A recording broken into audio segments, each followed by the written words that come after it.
Buckeyes get the win over UCLA. Zero resistance from University of California, Los Angeles. They had nothing for Ohio State pretty much all game.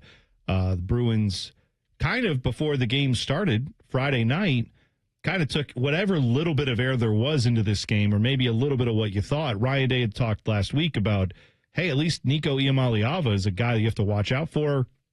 He's a dual-threat quarterback. He's a tough guy. He can run the ball. He can throw the ball. That's a good test for us. Well, it came out Friday night. He was in concussion protocol and not going to play. So I don't have concussion protocol, I don't think, necessarily in college like they do in the NFL, but whatever. He was dealing with a concussion. They said he was not going to play.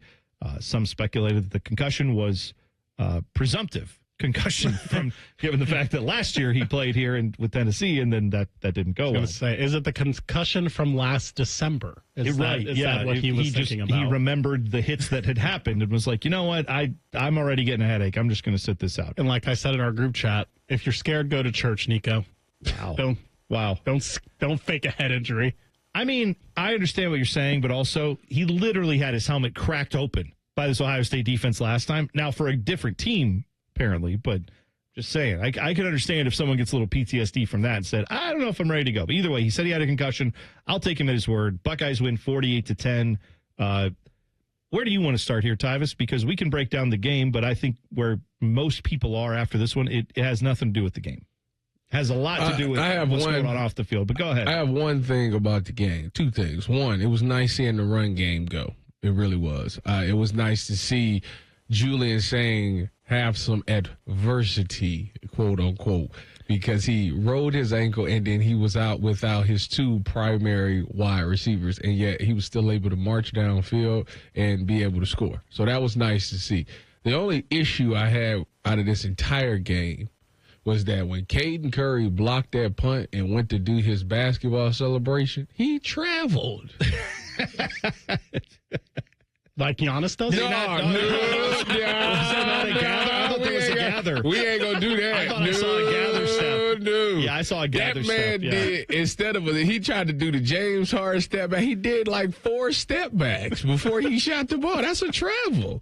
No, I thought overall the running game was the positive here. The fact that Bo Jackson carried the ball 15 times and had 100 yards, that's good. And whatever the level of competition you want to say about UCLA, fine. We know their defense isn't very good. Even when they had their little moment where they were playing better and they were, beating Penn State and all that stuff, this is still not a good defense. So, yeah, I'm not like, oh, it's all fixed now. But it's good to see the confidence level for Ohio State, hopefully, build a little bit off of this, that they can run the ball more. So that's good.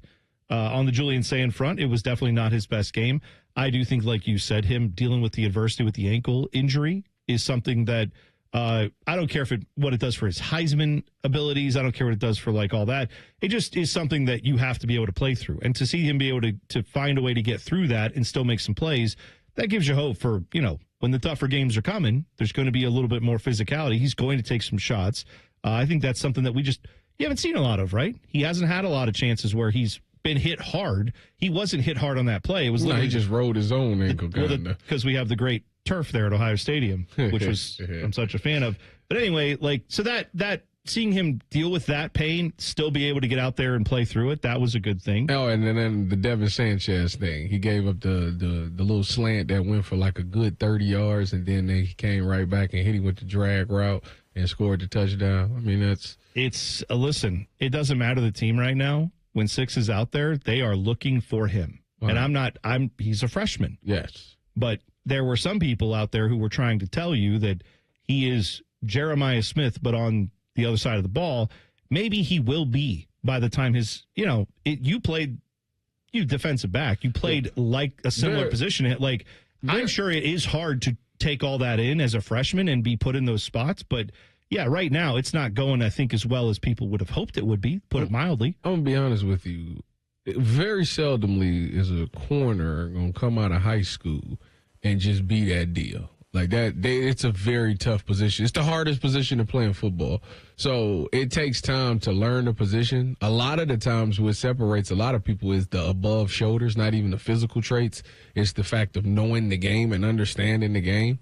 And that's just kind of where he is. I think he has all the physical tools to be really good. He's young and he's learning, concepts. He's learning about, when to let people break your cushion, when to open up, like on the slant. Like to me, he opened up his leverage and they ran a slant. Like to me, he was a little more aggressive, stayed a little more square. Maybe he could have drove on that and made a play on it. But that just comes with reps, being young, going up against different type of talent, and it's very hard to come in and just be dominant as a true freshman like that. It's going to take some time.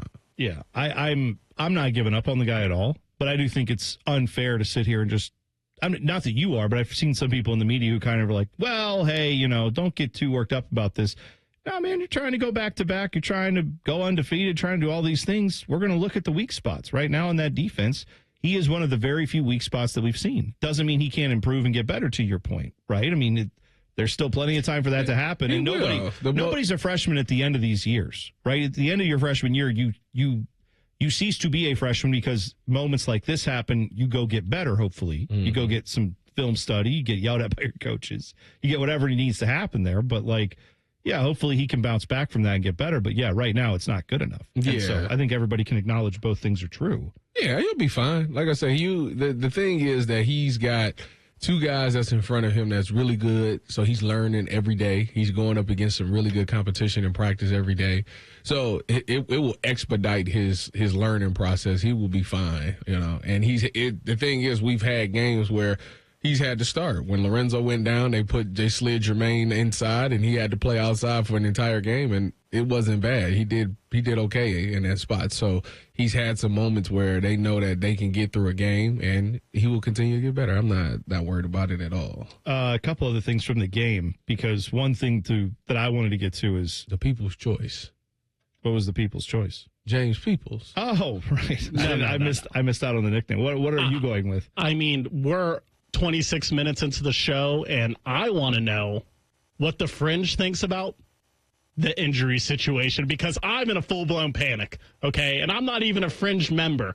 But we got Jeremiah Smith walking around like Forrest Gump in the beginning of the movie, okay? Carnell Tate, we don't even know anything about him. We don't even know.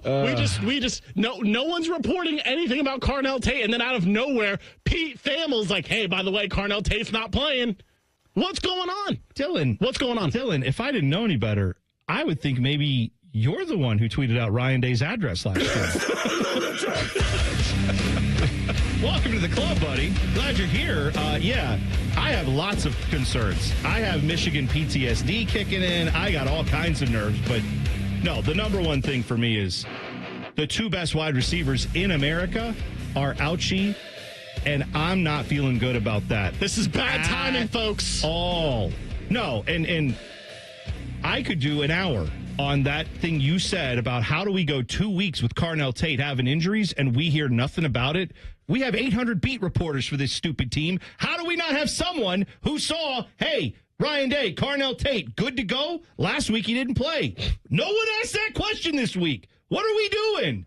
So we get to the game. We get 2 hours before the game. And by the way, people, if you don't know, when Pete Thamel puts that out there, they're like, oh, Carnell Tate's going to play. He put it out 5 seconds before the injury report comes out or the who's available, who's not report comes out, where everyone gets it. So no one broke this story because apparently everyone at the Woody is very happy with just going, yeah, I knew about that. I didn't report it, but I knew about that. Great. Does your readers no good? But at the end of the day, Carnell Tate, I was at a point before the game where when that Carnell Tate injury news came out, I actually wasn't that worried. I wasn't concerned. No. I looked at that and said, I know what's going on exactly. Then I watched the game, and my panic level went from like, oh, I know what's happening to, we might have some problems. We're 2 weeks out from Michigan. Of course, you know what else comes after that. You've got Big Ten championship game, hopefully. Then from there, it's college football playoff time.